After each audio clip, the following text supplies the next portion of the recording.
Barcelona have reached the final of the 2020-25 Copa del Rey after a 1-0 win over Atletico Madrid at the Metropolitano ensured a 5-4 aggregate victory in their semi-final tie. The first leg at the Estadio Olímpic Luis Companys 5 weeks ago was a thrilling contest that saw 8 goals shared between the two teams, but this second leg was much more tight. It may not have been after referee José Luis Manuel Montero was called over by VAR to check a possible red card challenge by César Azpilicueta in the opening 5 minutes, but VAR and he stuck with his original yellow card decision. Barcelona enjoyed the better of the opening stages, and just before half-hour mark, they would find the breakthrough at the Metropolitano, where they won in La Liga a few weeks ago. It was wonderful work from Lamine Yamal to slip the ball through to Ferran Torres, who got there ahead of Atleti goalkeeper Juan Musso to stab into the back of the net. That goal gave Barcelona the opportunity to control proceedings, as they had a lead to defend. And they did manage to do so in the second half, albeit there were some scares. Atleti made a triple change at halftime to bring on Javi Galán, Clement Lenglet and Alexander Sorloth, and the latter, who also seems to score against the Catalans, had the ball in the back of the net, but it was ruled out for offside. Now let's talk on how our players performed and what tactics Hansi Flick used in the match. Keep watching until the end. Barcelona, yet again, demonstrated how to play through a compact mid-block by using clever off-ball movement and willingness to play centrally. This taps into one of the strengths of the Barcelona squad, highly technical central midfielders and forwards that are capable of playing through tight spaces.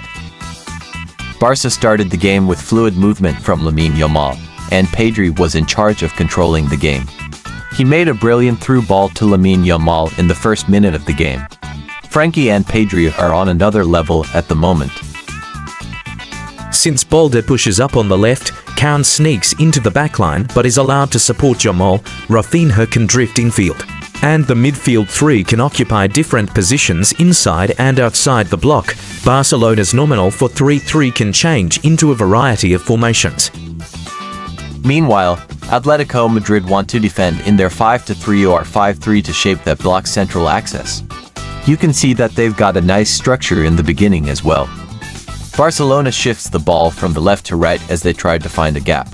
Since Atletico are well drilled, it often means that opposition teams have to create gaps.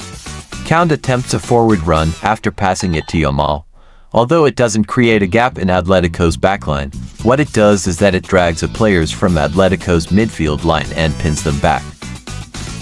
The implication is that it leaves Atletico lighter in midfield. They initially had 5 players protecting the backline. Now, they've got 4 and there are larger distances between them. So, when the ball is shifted again to the left, Atletico's structure now looks disjointed with space created through the middle. Barcelona now can access the space between the lines, which they do through a neat combination between Pedri, Rafinha, and Ferran Torres, with the striker eventually receiving the ball in a dangerous zone. Although he gets tackled and it doesn't lead to a shot, the move did still end up with Barcelona piercing through the center and landing in the penalty box. Ferran Torres' movement was unpredictable, because despite mostly dropping deep to receive the ball at his feet in this game, he surprised Atletico's defense by being the one makes the run in behind for our winning goal after a beautiful pass from Lamine. In the second half, Simeone made tactical changes that greatly helped Atletico, with the most significant one being the introduction of Sorloth. Sorloth's introduction allowed Alvarez and Griezmann to stretch the play wide, taking advantage of our wingers pressing centrally, making it hard for them to track back and forcing our fullbacks into 1v2 situations, something Atletico didn't capitalize on in the first half. On top of that, their pressing became much more effective because with Sorloth, Atletico shifted to a 3-4-3 pressing structure. So having 3 CBS in this structure allowed one of their centre-backs to follow Fermin wherever he went, denying us that crucial midfield advantage we had. As a result, Atletico's press became more effective, leading to us losing possession more frequently and them winning the ball in dangerous positions, which almost led to an equalizer from Sorloth. Luckily for us, he missed.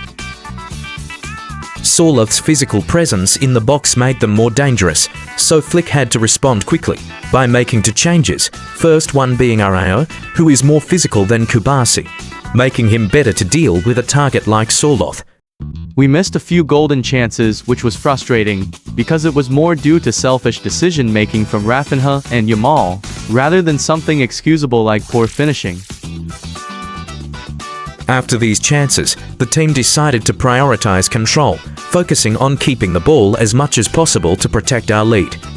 With the brilliance of Pedri and Frenkie and excellent coordination from everyone working together to form triangles, we managed to do that with ease. To conclude, Simeone's tactical changes in the second half undoubtedly made things more difficult for us, even though our first half was almost flawless. Flick, however, responded to those adjustments in a measured and practical way, demonstrating that he is learning when to be cautious. Now, all eyes set on the final against Real Madrid on 26th of April. Treble is on our side at the moment, and we are very close. Thank you for watching until the end. Subscribe for more Barca-related videos.